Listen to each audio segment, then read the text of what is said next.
உடைச்சு மண்ணா விற்கிறான், ஆத்து மண்ணல் விற்கிறான், சாராய போத்தலுக்கு 10 ரூபா கூட வச்சு விற்கிறான். அவனை தூக்கி பிடிச்சி கொண்டாடிக்கிட்டு இருக்கிறான். விளங்குமா நாடு? அந்த திருமங்கலம் இருக்குல்ல, திருமங்கலம், அந்த திருமங்கலத்திலிருந்து வந்தவர் தான் ஐயா ராஜ நடிகர் முருகனா நடிச்ச ஐயா விஸ்வநாத தாஸ். விஸ்வநாத தாஸ் முருகனா நின்றுட்டு மேடையில் வெள்ளக்காரனை பத்தி பாடுறாரு. வெள்ள கொக்கு மல்லாக்க பறக்குது, அந்நிய தேசத்தை அண்டங்காக்கா தமிழ்நாட்டை அடக்கி ஆள வந்தது நம்மை அடிமைப்படுத்தின்னு பாடுறாரு. ஊரா தோட்டத்தில் ஒருத்தம் போட்டான் வெள்ளரிக்காய் காசுக்கு 2 விற்க சொல்லி காகிதம் போட்டான வெள்ளக்காரன்னு பாடுறாரு. வெள்ளக்கார அரசாங்கம் அவரை கைது பண்ண வந்துருச்சு மேடைக்கு.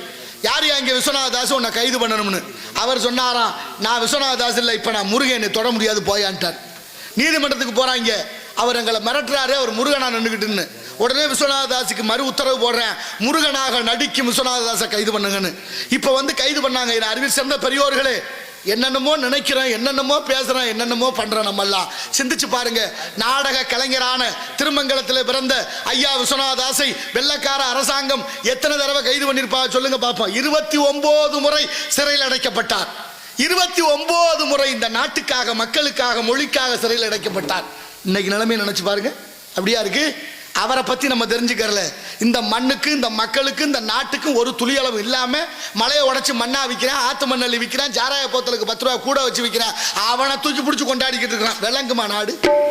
இன்னொருத்தர் யார்? திருச்சி மாநகரம் உறையூர்ல பிறந்த ஹார்மோனிய கலையரசு ஐயா காதர் பாட்சா.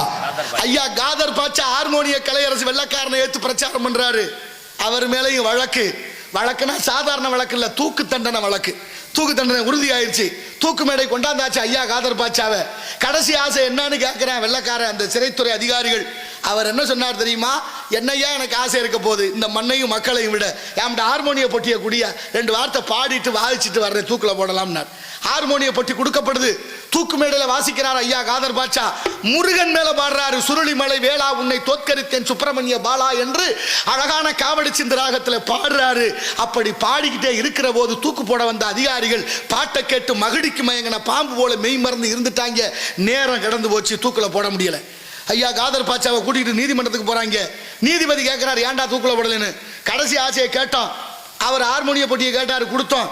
ஒரு பாட்டு பாடினாரு, அதை கேட்டுக்கிட்டே மெய் மறந்து இருந்துட்டோம்ட்டேன். பாருங்க, அவர் பாடின பாட்டை கேட்டு கடமையில தவறிட்டீங்களடா, உங்களை மெய் மறக்கிற அளவுக்கு அப்படி என்னையா பாட்டு பாடினாரு, அந்த பாட்டை இங்க பாட சொல்லுன்னு மீண்டும் ஹார்மோனிய பட்டி கொடுக்கப்படுது நீதிமன்றத்தில். அதே பாட்டை பாடுறாரு. வெள்ளக்கார நீதிபதி கண்ணீர் விட்டு தீர்ப்பு எழுதுகிறார். குற்றமற்றவர் காதர் பாட்சா, தூக்கு தண்டனை ரத்து என்ற வரலாறு இன்னைக்கு வரைக்கும் இருக்கு. ஏன் என் சமுதாயத்துக்கு சொல்லிக் கொடுக்கல? ஏன் பாட புத்தகத்தில் வைக்கல? மனசாட்சியோட சிந்திச்சு சொல்லுங்க. எல்லாரும் உங்க மனசுல கை வச்சு சொல்லுங்க. இன்னைக்கு கொண்டாடுற, நம்ம எல்லாரும் கொண்டாடுற தலைவர்கள் இந்த மண்ணுக்கும், மக்களுக்கும், மொழிக்கும் ஒரு எல்லளவும் பிரயோஜனம் வச்சிருக்காங்களா?